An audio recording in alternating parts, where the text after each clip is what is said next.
brand Vespa was born in 1946. The Vespa has a unique design with a V-shaped grille to complement its sleek cast. The Piaggio emblem at the front gives you the pride of ownership, innovative appearance. The design was inspired by the wasp, hence the name Vespa. Adom gari macha darkar oibibra?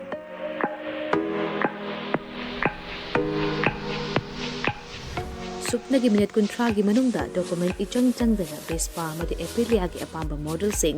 supna dagi lupa lising tara khaktang puthok piduna loan oina lawba yabagi khudong chaba pizare. Akupa marol kidamak contact tawbirau 9089895330 amadi 9615823252 Tulasi Motors Private Limited Thangmaiban amadi Sangay Pro Kudong chaba si manghanbigano ngasi mag-contact tawbirau terms and conditions apply.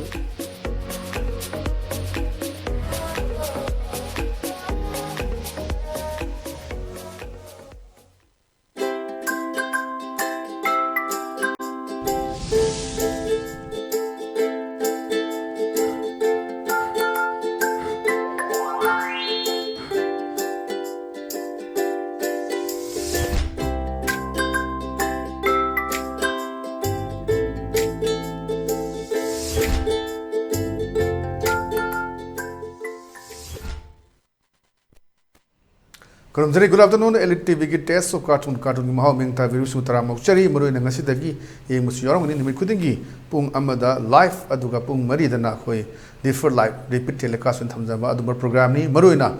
in Fala Pumba, Pau Sessingi, cartoon singda, cartoonistina, Kari, Fondong in the Bakari, Hanging Bakari, message giving the high form to Kitang, elaborate Tozaba, Iki Makidiki, Uzaba Ming do, Mayam the Kitang explain Toroga Tamzaba program ni, test of cartoon Maha. I am the locals again. Sanga Express ki onthokpani da haibsida onthokpani da haiba khogi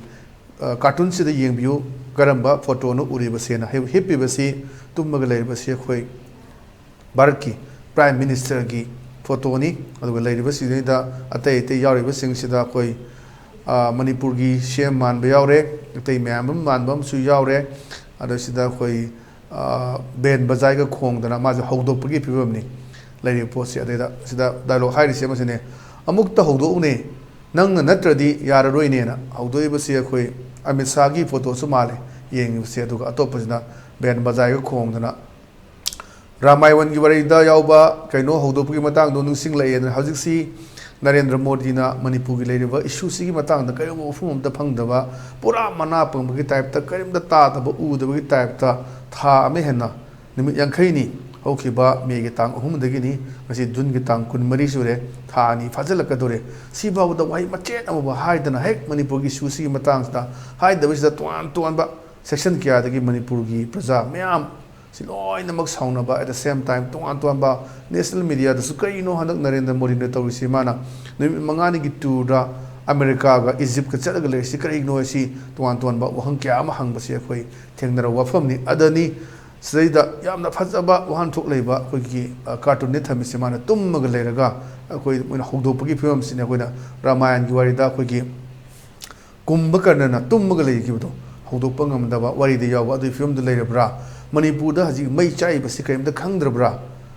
Kari the Moktono, why am a powerful doctor was the A, smiled on a chat leg of Harasu, Chatkibas, the Gimas, Prazama, Chakiba, Cultural Forum, Kariki, Manipur Sanaraba.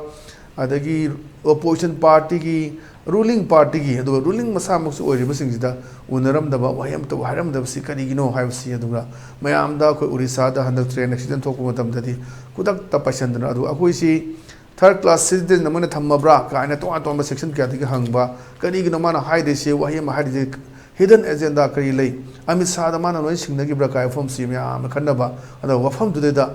tummaga leire ma se Barki Prime Minister said, Tummagalay, Mayam, the Ben Bazai, told the Kong, the Na, Mayam, see how don't know one day, having Adum Basin, Yana Pazaba, one to labor, Aduni, Adunanga Sisi, important Eban Minamasuni, all political party, Before say Delhi the Kobuni, Amisana, Amisaji, Jun Wanda Lam, Jun Wanda, Hankraga, the Mitramani Matung, the Mulakani, having it has a pyramid, Jun Julakani, July Chulakani, Haram, Adubu, ꯃꯗꯨꯒꯤ ꯑꯣꯟꯅ ꯇꯩꯅꯕꯗ ꯍꯧꯖꯤꯛ ꯂꯩꯔꯤꯕ political ꯄꯥꯔꯇꯤꯁꯤꯡ ꯃꯌꯥꯝ ꯑꯁꯤ ꯗꯦꯜꯂꯤꯗ ꯑꯣꯏꯅ ꯀꯧꯔꯤꯕꯁꯤ ꯀꯔꯤꯅꯣ ꯀꯔꯤ ꯐꯣꯡꯗꯣꯛꯀꯗꯣꯔꯤ ꯀꯔꯝꯕ ꯐꯤꯕꯝ ꯂꯥꯛꯀꯗꯣꯔꯤ ꯃꯅꯤꯄꯨꯔꯒꯤ ꯑꯁꯨꯛ ꯀꯨꯏꯅ ꯁꯨꯝꯕ ꯆꯠꯊꯔꯛꯄ ꯚꯥꯏꯑꯣꯂꯦꯟꯁ ꯆꯠꯊꯕꯁꯤ ꯀꯔꯤꯒꯤꯅꯣ ꯍꯥꯏꯕꯁꯤ ꯄ꯭ꯔꯤꯊꯤꯕꯤꯒꯤ ꯂꯩꯔꯤꯕ ꯅꯦꯁꯅꯦꯜ ꯃꯤꯗꯤꯌꯥ ꯏꯟꯇꯔꯅꯦꯁꯅꯦꯜ ꯃꯤꯗꯤꯌꯥ ꯃꯌꯥꯝꯁꯤꯅ ꯑꯩꯈꯣꯏ ꯃꯅꯤꯄꯨꯔꯁꯤ ꯑꯦꯕ꯭ꯔꯤ ꯃꯤꯀꯨꯞ ꯈꯨꯗꯤꯡꯒꯤ ꯁꯦꯟꯅꯔꯒ ꯂꯩꯕꯅꯤ ꯈꯤꯇꯪ ꯇꯧꯕꯗ ꯑꯩꯈꯣꯏ ꯑꯗꯨꯝ ꯄꯥꯎꯁꯦ ꯐꯣꯡꯅꯕꯒꯤ ꯀꯅꯥꯒꯨꯝꯕꯅ ꯕꯥꯏꯁ ꯑꯣꯏꯕ ꯄꯥꯎꯁꯨ ꯐꯣꯡꯕ ꯀꯅꯥꯒꯨꯝꯕꯅ ꯐꯦꯚꯣꯔꯇꯤꯖꯝꯒꯤ ꯅꯦꯄꯣꯇꯤꯖꯝꯒꯤ ꯂꯩꯕ ꯄꯣꯠꯁꯨ ꯑꯗꯨꯝ ꯃꯌꯥꯝ ꯎꯕ ꯐꯪꯕꯗꯨꯅꯤ ꯑꯗꯨꯅ ꯚꯥꯔꯠꯀꯤ ꯄ꯭ꯔꯙꯥꯟ ꯃꯟꯇ꯭ꯔꯤꯁꯤ ꯄ꯭ꯔꯥꯏꯝ ꯃꯤꯅꯤꯁꯇꯔꯁꯦ ꯇꯨꯝꯈ꯭ꯔꯤꯕꯒꯤ ꯑꯗꯨꯒ ꯍꯧꯗꯣꯛꯅꯕ ꯍꯣꯟꯗꯣꯛꯄ ꯑꯗꯨꯒ ꯁꯤꯟ ꯐꯖꯕ ꯀꯥꯔꯇꯨꯟ ꯋꯥꯍꯟꯊꯣꯛ ꯂꯩꯕ ꯀꯥꯔꯇꯨꯟ ꯑꯅ ꯊꯝꯖꯒꯦ ꯃꯊꯪꯗ ꯂꯩꯔꯤꯁꯤꯅ ꯑꯩꯈꯣꯏ ꯁꯅꯥ ꯂꯩꯕꯥꯛꯀꯤ ꯂꯣꯏꯔꯦꯗꯅ ꯍꯥꯏꯕꯗꯨꯅꯤ ꯁꯤꯗꯩꯗ ꯑꯩꯈꯣꯏ ꯆꯥ ꯕꯣꯔꯥ ꯍꯣꯇꯦꯜ ꯑꯅ ꯊꯥꯔ ꯂꯩꯔꯦ ꯑꯗꯨꯗ ꯋꯥꯔꯤ ꯁꯥꯟꯅꯕꯅꯤ ꯈꯕꯔ ꯄꯥꯔꯒ ꯃꯣꯏ ꯃꯌꯥꯝꯁꯦ ꯐꯝꯃꯒ ꯗꯦꯜꯂꯤꯗ ꯃꯌꯥꯝ ꯎꯅꯔꯤꯗꯨ ꯃꯍꯤ ꯆꯥꯒꯗꯣꯔꯤ ꯖꯥꯠꯂꯥ ꯑꯅ ꯍꯪꯕꯅꯤ ꯋꯥꯔꯤ ꯁꯥꯟꯅꯕꯗꯨꯗ ꯑꯗ ꯑꯃꯁꯤꯅ ꯈꯨꯝꯃꯛꯑꯦ ꯈꯥꯎꯖꯥꯎ ꯈꯔ ꯄꯤꯔꯛꯄꯗ ꯍꯥꯖꯤ ꯍꯥꯏꯗꯨꯅ ꯈꯨꯝꯂꯒ ꯑꯩꯈꯣꯏꯒꯤ ꯈꯨꯝꯂꯝꯂꯕꯒ ꯍꯜꯂꯛꯄ꯭ꯔꯥ ꯍꯥꯏꯕ ꯉꯝꯄꯣꯟꯇꯦꯗꯅ ꯍꯥꯏꯁꯤ ꯑꯗꯨꯅ ꯑꯩꯈꯣꯏ ꯑꯗꯨ ꯇꯧꯒꯨꯝꯁꯤ ꯍꯣꯏ ꯇꯧꯔꯛꯇꯕ ꯌꯥꯏ ꯑꯗꯨꯕꯨ ꯈꯟꯕꯗꯨꯅꯤ ꯑꯩꯈꯣꯏꯅ ꯍꯥꯏꯔꯒꯅ ꯅꯣꯏ ꯁꯥꯎꯔꯅꯨ ꯅꯣꯏꯒꯤ ꯑꯗꯨꯃꯥꯏꯅ ꯇꯧꯔꯅ ꯁꯅꯥ ꯈꯧꯖꯥꯎ ꯍꯥꯏꯁꯤ ꯑꯩꯈꯣꯏ ꯈꯧꯖꯥꯎ ꯈꯔ ꯄꯤꯔꯛꯄ ꯍꯥꯏꯁꯤ ꯁꯦꯜ ꯄꯤꯔꯛꯑꯒ ꯂꯣꯏꯁꯤꯟꯅꯈꯤꯒꯗ꯭ꯔꯥ ꯃꯗꯨ ꯂꯣꯏꯁꯤꯟꯅꯒꯗꯣ ꯂꯩꯕꯥꯛꯀꯤ ꯏꯁꯨꯅꯤ ꯍꯥꯏꯕꯅꯤ ꯁꯦꯟ ꯄꯤꯔꯒ ꯂꯣꯏꯁꯤꯟꯅꯈꯤꯕ ꯑꯣꯏꯔꯗꯤ ꯍꯧꯖꯤꯛ ꯃꯩ ꯆꯥꯛꯏꯕꯁꯤꯗꯒꯤ ꯍꯦꯟꯅ ꯁꯥꯊꯤꯅ ꯆꯥꯛꯀꯅꯤ ꯑꯩꯈꯣꯏ ꯖꯨꯟ 18ꯗ ꯆꯥꯛꯈꯤꯕ ꯑꯗꯨꯗꯒꯤ ꯍꯦꯟꯅ ꯆꯥꯛꯄ ꯌꯥꯏ ꯍꯥꯏꯕ ꯇꯣꯉꯥꯟ ꯇꯣꯉꯥꯟꯕ ꯃꯌꯥꯝ ꯂꯩꯕꯅꯤ ꯑꯗꯨꯅ ꯂꯩꯔꯤꯕꯁꯤꯡꯁꯤ ꯉꯁꯤꯒꯤꯁꯤꯗ ꯁ꯭ꯇꯦꯟ ꯑꯃ ꯄꯤꯕ ꯗꯔꯀꯥꯔ ꯑꯣꯏ ꯉꯁꯤ ꯎꯅꯅꯕ ꯀꯧꯔꯤꯕꯁꯤꯗ political as well as ruling ꯂꯩꯔꯤꯕ ꯄꯣꯂꯤꯇꯤꯀꯦꯜꯒꯤ ꯔꯨꯂꯤꯡꯒꯤ ꯑꯃꯗꯨꯒ ꯑꯣꯄꯣꯖꯤꯁꯟꯒꯤ ꯂꯩꯔꯤꯕ ꯃꯌꯥꯝꯁꯤ ꯐꯖꯅ ꯆꯨꯡꯁꯤꯟꯅꯔꯀꯥꯟꯗ ꯍꯧꯖꯤꯛ ꯄꯨꯡ 3ꯗꯅꯤ ꯍꯣꯔꯦꯟ ꯄꯨꯡ 3ꯗꯅꯤ ꯎꯅꯗꯣꯏꯁꯤ ꯑꯗꯨꯅ ꯌꯥꯔꯤꯕ ꯃꯈꯩ ꯀꯔꯤꯅꯣ ꯇꯥꯟꯅꯍꯧꯕ ꯀꯩꯁꯨ ꯀꯥꯏꯗꯦ ꯃꯁꯤꯗ ꯌꯦꯛꯅꯕꯒꯤ ꯑꯗꯨ ꯄꯣꯂꯤꯇꯤꯀꯦꯜꯒꯤ ꯑꯗꯨꯒꯨꯝꯕ ꯀꯇꯤꯡ ꯑꯀ꯭ꯔꯣꯁ ꯃꯌꯥꯝ ꯂꯩꯔꯤꯕ ꯃꯌꯥꯝꯁꯨ ꯊꯥꯗꯣꯛꯑꯀꯥꯟꯗ ꯑꯩꯈꯣꯏ ꯏꯔꯩꯕꯥꯛ ꯏꯔꯝꯗꯝꯁꯤꯒꯤ ꯏꯪ ꯆꯤꯛꯅ ꯂꯩꯕ ꯂꯝꯗꯝ ꯑꯃ ꯑꯣꯏꯅꯕ ꯌꯥꯝꯅ ꯑꯩꯈꯣই ꯃꯅꯤꯄꯨꯔꯒꯤ ꯚꯥꯏꯕꯁꯤ ꯌꯥꯝꯅ ꯋꯥꯡꯉꯨꯕꯅꯤ ꯑꯩꯈꯣꯏ ꯃꯤꯁ ꯏꯟꯗꯤꯌꯥꯒ ꯐꯦꯃꯤꯅꯥ ꯃꯤꯁ ꯏꯟꯗꯤꯌꯥꯒ ꯇꯧꯗꯨꯅ ꯇꯣꯉꯥꯟ ꯇꯣꯉꯥꯟꯕ ꯑꯗꯒꯤ ꯏꯟꯇꯔꯅꯦꯁꯅꯦꯜꯒꯤ ꯑꯗꯨꯒ ꯀ꯭ꯔꯤꯀꯦꯠꯀꯤ ꯐꯨꯠꯕꯣꯜꯒꯤ ꯀꯔꯤꯒꯤ ꯃꯌꯥꯝ ꯑꯃ ꯇꯧꯗꯨꯅ ꯑꯩꯈꯣꯏꯁꯤ ꯌꯥꯝꯅ ꯑꯩꯈꯣꯏ ꯆꯥꯎꯈꯠꯂꯛꯄ ꯌꯥꯝꯅ ꯅꯨꯡꯉꯥꯏꯕ ꯃꯐꯝ ꯑꯃ ꯑꯣꯏꯔꯀꯥꯟꯗ ꯈꯪꯍꯧꯗꯕ ꯃꯤꯀꯨꯞꯇꯅꯤ ꯍꯧꯖꯤꯛꯁꯦ ꯄꯪ ꯂꯥꯎꯅ ꯍꯟꯊꯈꯤꯗꯅ ꯌꯥꯝꯅ ꯁꯥꯟꯇꯤ ꯂꯩꯇꯕ ꯃꯑꯣꯡꯗ ꯅꯦ ꯇꯥꯗꯕ ꯄꯨꯟꯁꯤ ꯑꯃꯗ ꯍꯤꯡꯉꯤꯕꯁꯤ ꯑꯗꯨꯅ ꯁ꯭ꯋꯥꯏꯁꯤꯗ ꯀꯣꯛ ꯆꯨꯡꯁꯤꯟꯅꯕ ꯗꯔꯀꯥꯔ ꯑꯣꯏ ꯃꯌꯥꯝꯅ ꯆꯥꯒꯅꯤ ꯍꯥꯏꯕ ꯅꯠꯇꯦ ꯇꯧꯒꯅꯨ ꯑꯗꯨꯒꯨꯝꯕ ꯇꯧꯒꯅꯨ ꯍꯥꯏꯕꯒꯤ ꯍꯥꯟꯅ ꯑꯦꯂꯥꯔꯠ ꯇꯧꯕ ꯑꯦꯂꯥꯔꯃꯤꯡ ꯑꯃ ꯄꯤꯕ ꯑꯗꯨꯒ ꯑꯩꯈꯣꯏ ꯑꯦꯂꯥꯔꯠ ꯇꯧꯕ ꯑꯗꯨꯒꯨꯝꯕ ꯌꯥꯝꯅ ꯐꯖꯕ ꯀꯥꯔꯇꯨꯟꯅꯤ ꯍꯥꯏꯗꯅ ꯑꯩꯒꯤ ꯃꯤꯠꯌꯦꯡꯗꯒꯤ ꯊꯝꯖꯒꯦ ꯃꯊꯪꯗ ꯂꯩꯔꯤꯁꯤꯅ ꯑꯩꯈꯣꯏ ꯄꯣꯛꯅꯐꯝꯒꯤ ꯕꯥꯂꯣꯍꯦ ꯍꯥꯏꯕꯗꯨꯅꯤ ꯕꯥꯂꯣꯍꯦ ꯍꯥꯏꯕ ꯁꯤꯟꯁꯤꯗ ꯃꯣꯏꯁꯦ ꯑꯉꯥꯡꯁꯤꯒꯤ ꯍꯧꯖꯤꯛ ꯌꯥꯝ ꯀꯨꯏꯔꯦ ꯀꯣꯚꯤꯗꯅ ꯑꯃꯨꯛ ꯃꯔꯝ ꯑꯣꯏꯗꯅ ꯑꯩꯈꯣꯏ ꯂꯥꯏꯔꯤꯛ ꯃꯌꯥꯝ ꯑꯃ ꯇꯝꯃꯨꯗ꯭ꯔꯦ ꯆꯍꯤ 2ꯒꯤ ꯃꯊꯛꯇ ꯍꯧꯖꯤꯛꯁꯤ ꯑꯃꯨꯛ ꯏꯔꯥꯡꯁꯤꯅ ꯃꯔꯝ ꯑꯣꯏꯔꯀꯥꯟꯗ ꯁ꯭ꯀꯨꯜ ꯀꯥꯂꯦꯟ ꯁꯨꯇꯤ ꯊꯥꯔꯝꯕ ꯑꯩꯈꯣꯏ ꯇꯥꯡ 18 ꯊꯥꯔꯝꯕ ꯇꯥꯡ 12ꯗꯒꯤ ꯑꯃꯨꯛ ꯀ꯭ꯂꯥꯁ ꯍꯧꯅꯤ ꯇꯧꯔꯝꯕ ꯑꯗꯒꯤ ꯖꯨꯂꯥꯏ 1ꯗ ꯑꯃꯨꯛ ꯊꯩꯗꯈꯤꯕ ꯂꯥꯟ ꯃꯔꯛꯁꯤꯗ ꯋꯥꯈꯜ ꯂꯩꯇ꯭ꯔꯕ ꯌꯨꯝ ꯂꯩꯇ꯭ꯔꯕ ꯇꯨꯝꯐꯝ ꯆꯥꯐꯝ ꯂꯩꯇ꯭ꯔꯕ ꯑꯗꯨꯒ ꯔꯤꯂꯤꯐ ꯀꯦꯝꯞꯇ ꯂꯩꯔꯒ ꯀꯃꯥꯏꯅ ꯁ꯭ꯀꯨꯜ ꯆꯠꯀꯅꯤ ꯀꯃꯥꯏꯅ ꯂꯥꯏꯔꯤꯛ ꯇꯝꯒꯅꯤ ꯃꯌꯥꯝ ꯂꯩꯔꯤꯕ ꯃꯌꯥꯝꯁꯤꯒꯤ ꯏꯔꯨꯖ ꯃꯥꯏꯊꯖꯅꯕ ꯀꯔꯤ ꯇꯧꯅꯕ ꯃꯌꯥꯝ ꯊꯣꯡ ꯊꯥꯛꯄꯒꯤ ꯀꯔꯤꯗ ꯑꯋꯥꯕ ꯃꯌꯥꯝ ꯃꯥꯌꯣꯛꯅꯔꯤꯉꯩꯁꯤꯗ ꯀꯃꯥꯏꯅ ꯇꯧꯒꯗꯒꯦ ꯍꯥꯏꯕꯒꯤ ꯑꯆꯧꯕ ꯏꯁꯨꯅꯤ ꯁꯤꯗꯩꯗ ꯃꯥꯅ ꯉꯁꯥꯏꯒꯤ ꯃꯄꯥꯁꯤꯗ ꯍꯥꯏꯕꯅꯤ ꯄꯄꯥ ꯁ꯭ꯀꯨꯜꯗ ꯂꯥꯏꯔꯤꯛ ꯇꯝꯕ ꯌꯥꯗ꯭ꯔꯁꯨ ꯇ꯭ꯌꯨꯁꯟꯒ ꯀꯣꯆꯤꯡꯒꯗꯤ ꯑꯗꯨꯝ ꯇꯝꯗꯣꯏꯔꯥꯅ ꯍꯧꯖꯤꯛꯁꯤ ꯑꯗꯨꯝ ꯇꯝꯕ ꯑꯗꯨꯝ ꯌꯥꯎꯔꯦ ꯁꯤꯆꯨꯋꯦꯁꯟꯁꯤꯗ ꯂꯥꯏꯔꯤꯛꯇꯤ ꯇꯝꯗꯕ ꯌꯥꯗꯦ ꯍꯣꯠꯅꯗꯕ ꯌꯥꯗꯦ ꯑꯗꯨꯅ ꯃꯌꯥꯝꯁꯤ ꯋꯥꯔꯁꯨ ꯋꯥꯅ ꯂꯥꯟ ꯑꯣꯏꯔꯁꯨ ꯇꯧꯗꯕ ꯌꯥꯗꯦ ꯍꯥꯏꯗꯨꯅ ꯑꯗꯣ ꯇꯣꯉꯥꯟꯕ ꯅꯥꯀꯜ ꯑꯅꯤꯃꯛꯇꯅꯤ ꯍꯧꯖꯤꯛ ꯋꯥꯅꯔꯤꯁꯤꯡꯁꯤ ꯑꯉꯥꯡꯁꯤꯡ ꯂꯥꯏꯔꯤꯛ ꯇꯝꯕ ꯈꯣꯠꯄ ꯇꯪꯗꯨ ꯂꯩꯇꯥꯅ ꯂꯩꯕ ꯉꯝꯗꯕ ꯆꯥꯅ ꯊꯛꯅꯕꯒꯤ ꯑꯗꯒꯤ ꯄꯣꯠ ꯆꯩꯒꯤ ꯂꯩꯔꯤꯕ ꯃꯌꯥꯝꯁꯤ ꯑꯋꯥꯕ ꯃꯌꯥꯝꯅꯤ ꯑꯗꯩꯗ ꯑꯉꯥꯡꯁꯤꯅ ꯍꯪꯉꯛꯄꯗꯤ ꯄꯄꯥ ꯁ꯭ꯀꯨꯜꯗ ꯂꯥꯏꯔꯤꯛ ꯇꯝꯕ ꯌꯥꯗ꯭ꯔꯁꯨ ꯇ꯭ꯌꯨꯁꯟꯒ ꯀꯣꯆꯤꯡꯒꯗꯤ ꯑꯗꯨꯝ ꯇꯝꯗꯣꯏꯔꯥ ꯍꯥꯏꯅ ꯍꯪꯕ ꯌꯥꯕ ꯋꯥꯍꯪꯅꯤ ꯇꯧꯔꯤꯁꯤ ꯇꯧꯒꯗ꯭ꯔꯥ ꯇꯧꯔꯣꯏꯗ꯭ꯔꯥ ꯍꯧꯖꯤꯛꯃꯛꯀꯤꯗꯤ ꯍꯧꯅꯕ ꯈꯔꯁꯨ ꯌꯥꯎꯏ ꯍꯧꯗꯕꯁꯨ ꯌꯥꯎꯔꯤ ꯀꯃꯥꯏꯅ ꯇꯧꯒꯗꯒꯦ ꯅꯦꯛꯁ ꯃꯣꯃꯦꯟꯗ ꯀꯔꯤ ꯇꯧꯒꯗꯒꯦ ꯍꯥꯏꯕ ꯈꯪꯕ ꯉꯝꯗꯕ ꯌꯧ ꯀꯥꯔꯐꯤꯁꯨ ꯉꯥꯏꯔꯦ ꯑꯩꯈꯣꯏꯅ ꯔꯕꯔꯅꯤꯒ ꯍꯥꯏꯅꯔꯤꯁꯦ ꯑꯃꯨꯛ ꯁꯥꯡꯗꯣꯛꯏ ꯑꯃꯨꯛ ꯇꯦꯟꯁꯤꯜꯂꯤ ꯀꯥꯏꯅ ꯃꯌꯥꯝꯅ 하이ꯅꯕ ꯄꯣꯠ ꯂꯩꯕꯗꯨꯅꯤ ꯑꯩꯈꯣꯏ ꯄꯨꯡ 9 ꯐꯥꯎꯕ ꯁꯥꯡꯗꯣꯛꯑꯝꯃꯦ ꯈꯨꯗꯛꯇ ꯑꯩꯈꯣꯏ 12ꯗ ꯇꯦꯟꯁꯤꯟꯕ 13ꯗ ꯑꯃꯨꯛ 4ꯗ ꯁꯥꯡꯗꯣꯛꯄ 5ꯗ ꯁꯥꯡꯗꯣꯛꯄ ꯍꯧꯖꯤꯛ 6 ꯐꯥꯎ ꯁꯥꯡꯗꯣꯛꯑꯦ ꯏꯝꯐꯥꯜ ꯏꯁ ꯋꯦꯁꯇ ꯑꯗꯨꯒ ꯑꯩꯈꯣꯏ ꯕꯤꯁꯦꯝꯄꯨꯔꯗ ꯄꯨꯡ 5 ꯐꯥꯎ ꯁꯥꯡꯗꯣꯛꯑꯦ ꯀꯛꯆꯤꯡꯒꯤꯗ ꯂꯩꯔꯦ ꯀꯥꯡꯄꯣꯛꯄꯤꯒꯤꯗ ꯑꯗꯨꯒ ꯆꯨꯔꯥꯆꯥꯟꯄꯨꯔꯒꯤꯗ ꯀꯔꯤꯗ ꯂꯩꯕ ꯃꯌꯥꯝꯁꯤꯒꯤ ꯂꯣꯏꯅꯃꯛ ꯄ꯭ꯔꯖꯥꯁꯤꯡꯁꯤ ꯋꯥꯅꯕ ꯃꯇꯝꯅꯤ ꯑꯗꯨꯅ ꯁꯥꯏꯁꯤꯗ ꯂꯥꯏꯔꯤꯛ ꯇꯝꯒꯗ꯭ꯔꯥ ꯂꯥꯏꯔꯤꯛ ꯇꯝꯗꯁꯨ ꯁ꯭ꯀꯨꯜ ꯆꯠꯇꯁꯨ ꯀꯣꯆꯤꯡ ꯇꯧꯒꯗ꯭ꯔꯥ ꯇ꯭ꯌꯨꯁꯟ ꯇꯧꯒꯗ꯭ꯔꯥ ꯍꯥꯏꯅ ꯍꯪꯉꯛꯄ ꯁꯤꯁꯨ ꯋꯥꯍꯪ ꯑꯃ ꯂꯩꯕꯅꯤ ꯍꯧꯖꯤꯛ ꯖꯒꯥꯁꯤꯡꯗ ꯃꯤꯡ ꯆꯟꯕꯒꯤꯁꯨ ꯇꯣꯉꯥꯟ ꯇꯣꯉꯥꯟꯕ ꯁ꯭ꯇꯨꯗꯦꯟ ꯑꯣꯔꯒꯅꯥꯏꯖꯦꯁꯟꯁꯤꯡꯅ ꯑꯩꯈꯣꯏ ꯑꯃꯨꯛꯇꯗ ꯄꯩꯁꯥ ꯂꯧꯕꯤꯒꯅꯨ ꯏꯟꯁꯇꯣꯜꯃꯦꯟ ꯋꯥꯏꯁ ꯇꯧꯕꯤꯌꯨ ꯑꯗꯒꯤ ꯃꯃꯜ ꯌꯥꯝꯅ ꯂꯧꯕꯤꯒꯅꯨ ꯏꯚꯟ ꯌꯥꯔꯗꯤ ꯐ꯭ꯔꯤꯗ ꯇꯝꯕꯤꯌꯨ ꯍꯥꯏꯕꯅꯆꯤꯡꯕ ꯃꯌꯥꯝ ꯑꯃ ꯍꯧꯖꯤꯛ ꯍꯣꯁꯄꯤꯇꯥꯜ ꯃꯌꯥꯝ ꯑꯃꯁꯨ ꯑꯩꯈꯣꯏ ꯐ꯭ꯔꯤꯗ ꯂꯥꯌꯦꯡꯕꯒꯤ ꯊꯕꯛ ꯆꯠꯊꯔꯤ ꯐ꯭ꯔꯤꯗ ꯂꯥꯌꯦꯡꯕ ꯂꯩꯔꯤꯕ ꯄ꯭ꯔꯥꯏꯚꯦꯠꯀꯤ ꯂꯩꯔꯤꯕ ꯃꯌꯥꯝꯁꯤꯡ ꯑꯁꯤ ꯑꯗꯨꯝ ꯃꯗꯨꯗꯒꯤ ꯂꯥꯛꯑꯀꯥꯟꯗ income dona magi salary pigadabani adu laiba private ki hospital sing su achauba awaba mayama thengnabagi pau fangi mayam gi layeng dabadi yadaba aduga koi private hospital si kampu sing su koi pamise sarkar gi di dum leijaba adu private hospital sina mayam naga tengbang to birak pusi mode nungai ba adu bazu fil to imram di kin wai kanda yamna waba सरकार की दी लेते मा duty ले चखी बा private hospital सिंग से हौजिक सी असो open जोरप ma'am सिगी थवाई कन्नबा होनबदा तुम बचाब खंगना मैम तौबा क्याम कुने तौगदगी हाबगे चो हांग मसु ओय मदुना मखोय पुरिबा सिंगसु मदुदि फंगबा सैलरी दुना माइसे मय मय कै थालकदबनी क्याम कुने लेगदगी हाइबा अचौबा हांग म लेरी हौजिक ता तोन तोन बसनी अखोय फाम क सुंगाइ रे कोई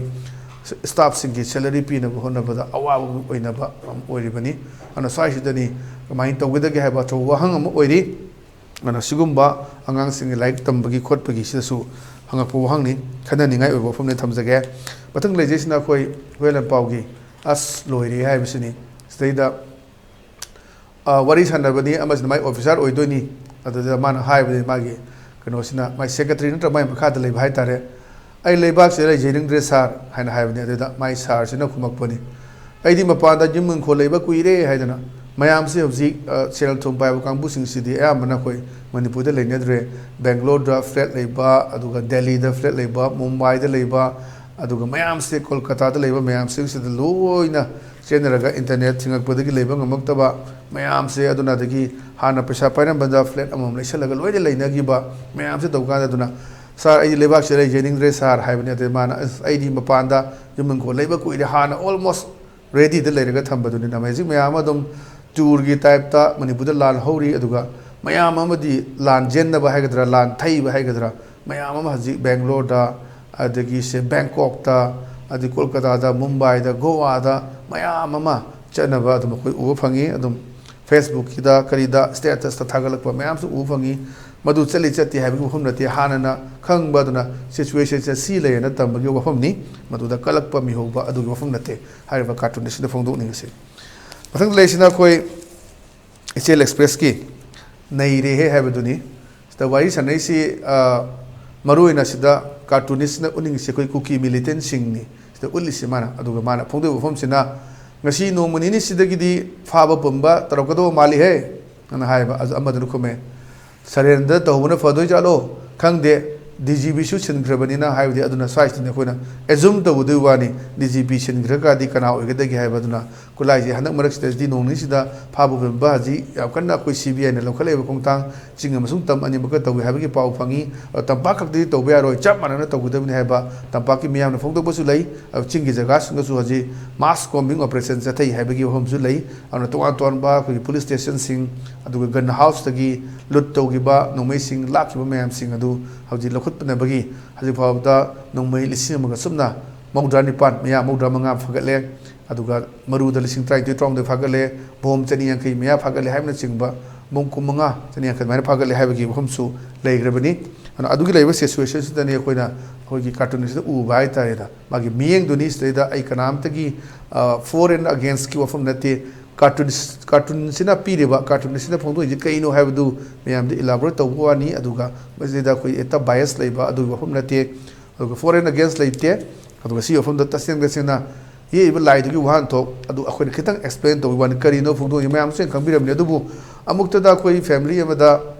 khabatrai thoi trong de loraga पाबा कासी कदाचित किनी अदुना मयाम सिदा यारिबा सिंग सिदा कोई खमजन जरकान दा कोई मयाम दा कितंग एक्सप्लेन तोरगा याम सांगबा वही लिसिंग अमा इदु सरुक पुदी कोई फोटो ओमनदरा अदु आर्ट मदुन हेना ताई हाइबा वफम दो फोंदोक चनबा गिता जा लौजबोइना प्रोग्राम सिदा दोक्सबनी मथंग दा लेबिसना कोई पीपल्स क्रॉनिकल नि पीपल्स क्रॉनिकल की लेरिबा सि कोई सैटरडे सटायर हाइबदुनी अदुदा सिदा लेरिबा सि कोई की पीएमओ की ऑफिस ता कोई की मणिपुर दगी मियोय सिंग चखिबा Magi secretary it says the high command will be very busy mana high command siam chillani and has already booked for a world tour at the moment aduna khoi hajiki na di khoi world tour chatlani na mai ki che da pirak patuda pirak wafam da pathok padu wari haji maru na khoi Narendra Modi world tour dani leisi ꯑꯩꯈꯣꯏ US ꯑꯃꯗꯤ ꯏꯖꯤꯞꯀꯤ ꯈꯣꯡꯆꯠꯇ ꯂꯩꯔꯤꯕꯅꯤ ꯅꯨꯃꯤꯠ ꯃꯉꯥꯅꯤꯒꯤ ꯑꯗꯨꯅ ꯁ꯭ꯋꯥꯏꯁꯤꯗ ꯎꯅꯅꯕ ꯍꯥꯏꯔꯨꯕ ꯃꯇꯝꯗ ꯃꯥꯏ secretary ꯑꯗꯨꯅ ꯄꯥꯊꯣꯔꯛꯄ ꯆꯦꯔꯦꯜꯗꯨꯅꯤ ꯍꯧꯖꯤꯛꯀꯤ ꯑꯩꯈꯣꯏꯒꯤ ꯂꯩꯕ ꯇꯤꯝꯗꯨꯗ ꯐꯣꯡꯗꯣꯛꯄ ꯍꯥꯏꯇꯥꯔꯦ ꯏꯠ ꯁꯦꯁ ꯁꯤꯅ ꯍꯥꯏ ꯆꯦꯗꯨꯅ ꯍꯥꯏꯗꯨꯅꯤ the high command will be very busy ꯌꯥꯝ ꯆꯤꯜꯂꯅꯤ and has already book for a world tour at the moment ꯍꯧꯖꯤꯛꯀꯤ ꯑꯣꯏꯅꯗꯤ ꯃꯥ ꯋꯥꯔꯜड ꯇꯨꯔꯒꯤ ꯕꯨꯛ ꯇꯧꯔꯒ ꯑꯣꯜꯃꯣꯁט ꯂꯩꯈ꯭ꯔꯦ ꯑꯗꯨꯅ ꯃꯗꯨ ꯌꯥꯔꯔꯣꯏ ꯎꯅꯕ ꯐꯪꯉꯔꯣꯏ ꯍꯥꯏꯕꯒꯤ ꯑꯣꯏꯔꯝꯕ ꯌꯥꯕ ꯍꯥꯏꯗꯣꯛꯑꯝꯕ ꯌꯥꯕ ꯁꯤꯗꯒꯤ ꯎꯅꯕ ꯆꯠꯈꯤꯕ ꯃꯌꯥꯝ ꯎꯅꯍꯜꯂꯛꯇꯕ ꯃꯤꯀꯨꯞ ꯑꯃ ꯐꯥꯎꯕ ꯎꯅꯍꯜꯂꯛꯇꯕꯗꯨ ꯌꯥꯝꯅ ꯄꯦꯟꯈꯤꯗꯕ ꯍꯥꯏꯕ ꯇꯥꯔꯦ ꯑꯗꯨꯅ ꯃꯅꯤꯄꯨꯔꯁꯤ ꯍꯧꯖꯤꯛ ꯇꯣꯉꯥꯟꯕ ꯏꯟꯗꯤꯌꯥꯒꯤ ꯃꯅꯨꯡꯗ ꯂꯩꯇ꯭ꯔꯕ꯭ꯔꯥ ꯍꯥꯏꯕꯒꯤ ꯋꯥꯍꯪ ꯃꯌꯥꯝ ꯂꯥꯛꯏꯕ ꯃꯌꯥꯝꯁꯤꯅꯤ ꯑꯗꯨꯅ ꯀꯗꯥꯏ ꯐꯥꯎꯕꯗ ꯀꯔꯤ ꯇꯧꯒꯗꯒꯦ ꯅꯔꯦꯟꯗ꯭ꯔ ꯃꯣꯗꯤꯒꯤ ꯏꯟꯁꯇ꯭ꯔꯛꯁꯟ ꯃꯈꯥꯗ ꯉꯁꯤ ꯇꯥꯡ 12 ꯁꯤꯗꯩꯗ ꯑꯩꯈꯣꯏ ꯗꯦꯜꯂꯤꯗ ꯎꯅꯒꯗꯧꯔꯤꯕ ꯑꯣꯜ ꯄꯣꯂꯤꯇꯤꯀꯦꯜ ꯄꯥꯔꯇꯤꯒꯤ ꯃꯤꯐꯝꯁꯤꯗ ꯀꯔꯤ ꯋꯥꯔꯦꯞ ꯑꯃ ꯂꯧꯔꯛꯄ ꯌꯥꯕ ꯀꯔꯤ ꯂꯩꯕꯒꯦꯗꯨꯗꯤ ꯑꯩꯈꯣꯏ we have to wait and watch ꯍꯥꯏꯕ ꯃꯐꯝꯁꯤꯅꯤ ꯉꯁꯤꯒꯤꯗꯤ ꯑꯗꯨꯝꯕ ELITE TVꯒꯤ ꯇꯦꯁ ꯑꯣꯐ ꯀꯥꯔꯇꯨꯟꯒꯤ ꯃꯍꯥꯎ ꯃꯇꯥꯡ ꯑꯁꯤ ꯂꯣꯏꯁꯤꯟꯖꯔꯦ ꯃꯤꯠꯌꯦꯡ ꯇꯥꯕꯤꯔꯤꯕꯁꯤꯡꯕꯨ ꯑꯃꯨꯛ ꯍꯟꯅ ꯈꯨꯔꯨꯝꯖꯕꯒ ꯂꯣꯏꯅꯅ ꯀꯥꯏꯅꯗꯕ ꯌꯥꯊꯪ ꯅꯤꯖꯔꯤ ꯄꯤꯅꯕꯤꯔꯁꯤ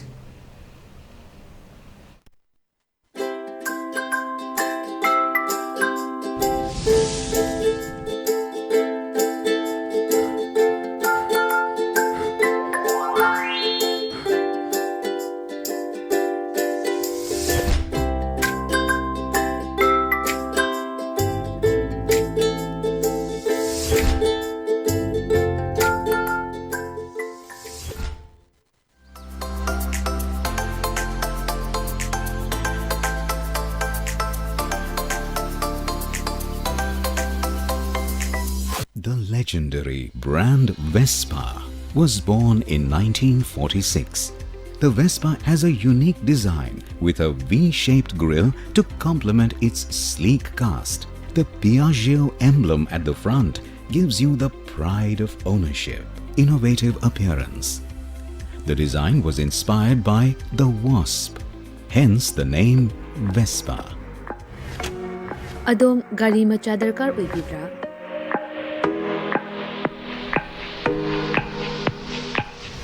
Suknagi minute kuntragi manungda document ichang changdana Vespa amadi Aprilia-gi apamba model sing supnadagi lupa lising tara khaktang puthok piduna loan oina lawba yabagi khudongchaba pizare. Akupa marolgidamag contact tawbirau 9089895330 amadi 9615823252 Tulasi Motors Private Limited Thangmaiban amadi Sangay Pro khudongchaba si manganbiganu masi mag-contact tawbirau terms and conditions apply.